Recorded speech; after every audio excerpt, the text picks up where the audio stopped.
Thank you जी। उमर साहब ने सारी बातें की है, मैं सिर्फ एक बात की वजाहत करना चाहूँगा। देखिए, डिस्पाइट ऑल रिजर्वेशन जो हमारे हैं और हमने उसका तज़किरा किया है इस पार्लियामान में, चाहे वो इसमें बैठे हुए 47 फार्म के मेंबरान साहिबान हैं, चाहे वो हमारे रिजर्व सीट्स हैं, उन सब के बावजूद हम डेमोक्रेटिक प्रोसेस में पार्टिसिपेट कर रहे हैं। इसके भी बावजूद कि हमारी वो बहनें अभी तक जेलों में हैं, हमारा लीडर जेल में है जिसको जेल में होना ही नहीं चाहिए, फिर भी हम आगे की तरफ बढ़ रहे हैं। आज स्पीच हो गई, मेरा ये ख्याल था शायद इस स्पीच के बाद हमें इस प्रेस कॉन्फ्रेंस की ज़रूरत भी ना होती, लेकिन 1 घंटा स्पीच की है तकरीबन शहबाज शरीफ ने, जिसको लाइव दिखाया गया। 2 घंटे स्पीच की है उमर साहब ने, जिसमें कई जगहों पे ब्लैक आउट किया गया। हमारी स्ट्रॉन्ग रिजर्वेशन है इस पे और शदीद तहफ़्फ़ुज़ात का इजहार करते हैं। उमर साहब की स्पीच में अल्हम्दुलिल्लाह he is pride of the parliament और खान साहब ने उनको चुना है। इनकी सारी तकरीर में सिंगल लफ्ज़ ऐसा नहीं हुआ जिस पर स्पीकर साहब या डिप्टी स्पीकर साहब ने कहा हो कि मैं इस लफ्ज़ को हज़फ करता हूँ। इसके बावजूद हमें लाइव कवरेज न देना, हमें उसके बावजूद डिस्क्रिमिनेट करना, इस पर हमारी शदीद तहफ़्फ़ुज़ात है। स्पीकर डिप्टी स्पीकर इस हाउस के कस्टोडियन हैं, हमने उनको प्रोटेस्ट किया है।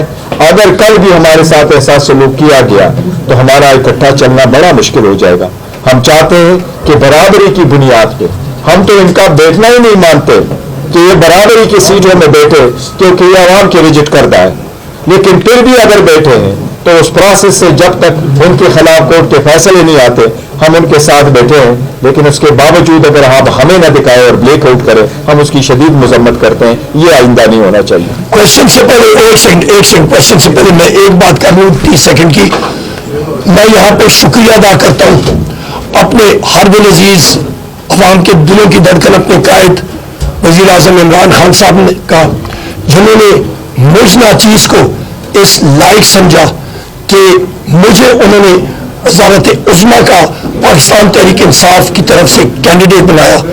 मैं रब्बुल इज़्ज़त का शुक्र अदा करता हूँ कि रब्बुल इज़्ज़त ने इतनी इज्जत दी कि इस मुकाम पे बैरिस्टर गौर साहब और मैं अवाम की नुमाइंदगी के लिए हम लोग पहुँचे। ये रब का शुक्र है। पाकिस्तान की अवाम का हम लोग जितना भी शुक्रिया अदा करें वो कम है। जिन लोगों ने हमें वोटें दी या ना दी, हम लोग उनके पैरों की खाक के बराबर भी हुए। बहुत शुक्रिया। अपोजिशन लीडर कौन होगा इस हवाले से बता दीजिए। दूसरा ये कि आज जो पहली तकरीर की है वज़ीर आज़म ने, इसको कैसे देखते हैं? सबसे पहले अपोजिशन लीडर का इंतखाब वो करेंगे मेरे कायद इमरान खान साहब। और दूसरी चीज आपने बात की कि शहबाज शरीफ की तकरीर 0/0 नो प्लान, मैंने पहले आपको वाज़ेह कर दिया। उसकी तकरीर किसी सेक्शन ऑफिसर ने लिखी थी और वो भी 25 साल पुरानी कहीं पे फाइल में पड़ी हुई। उम्मीद है कि वो उसको वहीं पे ही फायर करेंगे। अच्छा सर, ये सरदार एयाज सादिक गुज़श्ता रोज भी कह रहे थे कि मैं सबका स्पीकर बन के रहूंगा। ये जो ब्लैकआउट हुआ है तो उनकी कितनी जिम्मेदारी है इस तनाज़ुर में? वो तो कह रहे थे कि मैं सबको लेके चलूंगा। असद कैसर हमारे बहुत अजीज हैं, आप अपोजिशन या आप जितने भी हैं अजीज हैं। यहाँ तक तो स्पीकर या डिप्टी स्पीकर साहब का रोल है। सरदार एयाज सादिक साहब वहाँ पे बैठे हुए थे और मेरे ख्याल है दफ्तर में होंगे या नहीं होंगे मुझे नहीं मालूम। और डिप्टी स्पीकर साहब शाह साहब का उनके रवैये से मुझे मायूसी हुई। मैं समझता था कि उनमें ये गट्स होंगे कि वो स्टैंड करेंगे और वो अपना वहाँ पे रूलिंग देंगे और पीटीवी को हुक्म सादिर होगा कि एक शख्स जो कि बजाते खुद कुछ भी है और पाकिस्तान की सबसे बड़ी पार्टी का वज़ारत उज़्मा का उम्मीदवार है, कम से कम उसकी तकरीर लाइव जानी चाहिए थी।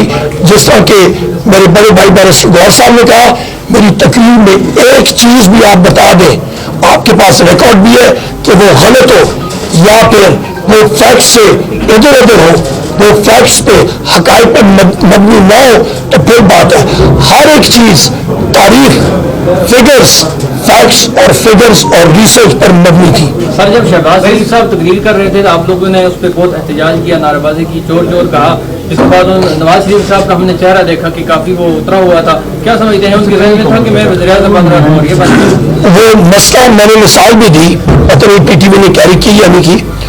चोर जिस वक्त रात को डकैती या चोरी करता है ना, तो वो रात पतली गली से निकल रहा होता है, तो उसका चेहरा जो है वो पता लग जाता है कि इसने चोरी की है, नदामत होती है, वो घबराया होता है। तो ये मुस्लिम लीग नून के जो फॉर्म 47 वाले हैं, इनके चेहरे से ही वो पता लग रहा है कि इनको मालूम है, इनके सपोर्टर्स को भी मालूम है कि इन्होंने चोरी की है, अवाम का मैंडेट चुराया है। तो तभी तो ये बात है।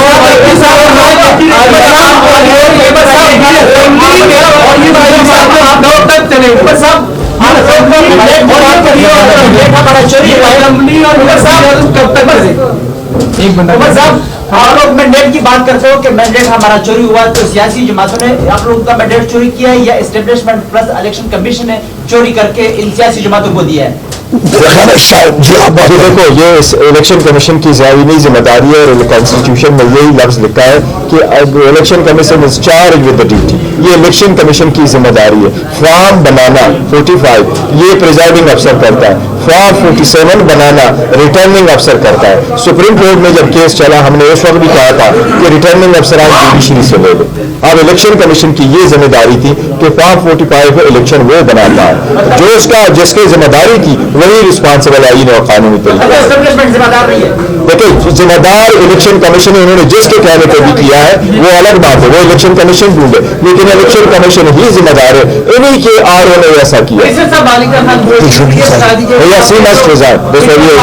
इंतखाबात है, उनका क्या स्टेटस है, हद ऐलान कब तक करेंगे?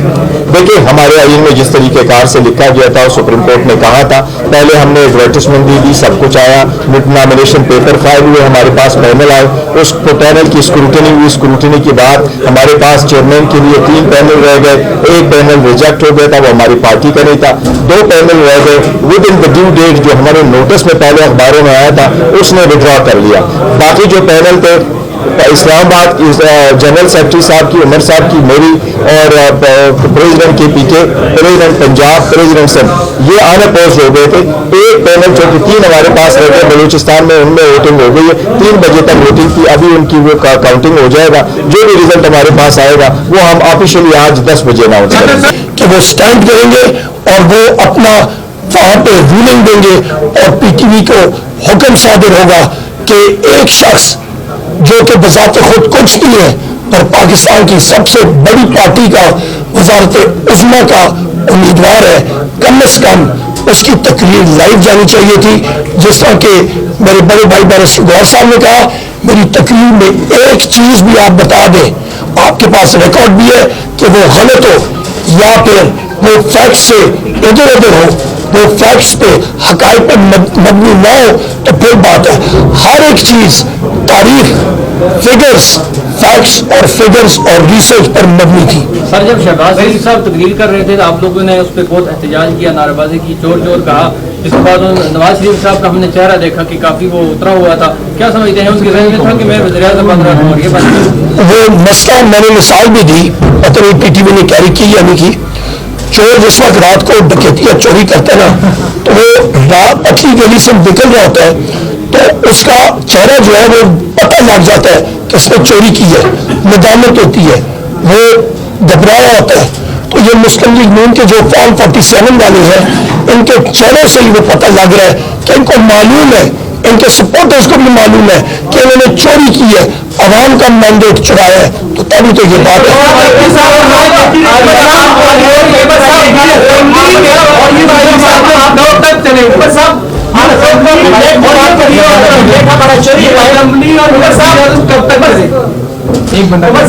आप लोग मैंडेट की बात करते हो कि मैंडेट हमारा चोरी हुआ, तो सियासी जमातों ने आप लोगों का मैंडेट चोरी किया है या एस्टेब्लिशमेंट प्लस इलेक्शन कमीशन ने चोरी करके इन सियासी जमातों को दिया है? मेरा ख्याल है शायद जी आप बात जी करें। देखो, ये इलेक्शन कमीशन की ज़ाहिरी जिम्मेदारी है और कॉन्स्टिट्यूशन में यही लफ्ज़ लिखा है कि election commission is charge with the duty. ये इलेक्शन कमीशन की जिम्मेदारी है। फॉर्म बनाना 45 ये प्रिजाइडिंग अफसर करता है, फॉर्म 47 बनाना रिटर्निंग अफसर करता है। सुप्रीम कोर्ट में जब केस चला, हमने उस वक्त भी कहा था कि रिटर्निंग अफसर आज जुडिशरी से ले लो। अब इलेक्शन कमीशन की ये जिम्मेदारी थी कि फॉर्म 45 इलेक्शन वो बनाता है, जो उसका जिसकी जिम्मेदारी थी वही रिस्पॉन्सिबल आईन और कानूनी तरीके से। एस्टेब्लिशमेंट जिम्मेदार नहीं है। देखिए, जिम्मेदार इलेक्शन कमीशन है, उन्होंने जिसके कहने पर भी किया है वो अलग बात है, वो इलेक्शन कमीशन ढूंढे, लेकिन इलेक्शन कमीशन ही जिम्मेदार है। इन्हीं के आर ने ऐसा किया। भैया सी मस्ट रिजाइन, दोस्तों ये डिमांड है। इंतखाबात है, उनका क्या स्टेटस है, हद ऐलान कब तक करेंगे? देखिए, हमारे आईन में जिस तरीकेकार से लिखा गया था, सुप्रीम कोर्ट ने कहा था, पहले हमने एडवर्टाइजमेंट दी, सब कुछ आया, नॉमिनेशन पेपर फाइल हुए, हमारे पास पैनल आए, उस पैनल की स्क्रूटनी हुई, स्क्रूटनी के बाद हमारे पास चेयरमैन के लिए 3 पैनल रह गए, एक पैनल रिजेक्ट हो गया था, वो हमारी पार्टी का नहीं था, 2 पैनल रह गए। Within the due date जो हमारे नोटिस में पहले अखबारों में आया था, उसने विड्रॉ कर लिया। बाकी जो पैनल थे, इस्लामाबाद जनरल सेक्रेटरी साहब की, उमर साहब की, मेरी और प्रेसिडेंट के पीके, प्रेसिडेंट पंजाब, प्रेसिडेंट सिंध, ये अनअपोज हो गए थे। एक पैनल जो कि 3 हमारे पास रह गए बलूचिस्तान में, उनमें वोटिंग हो गई है, 3 बजे तक वोटिंग की, अभी उनकी वो काउंटिंग हो जाएगा। जो भी रिजल्ट हमारे पास आएगा वो हम ऑफिशियली आज 10 बजे अनाउंस करेंगे।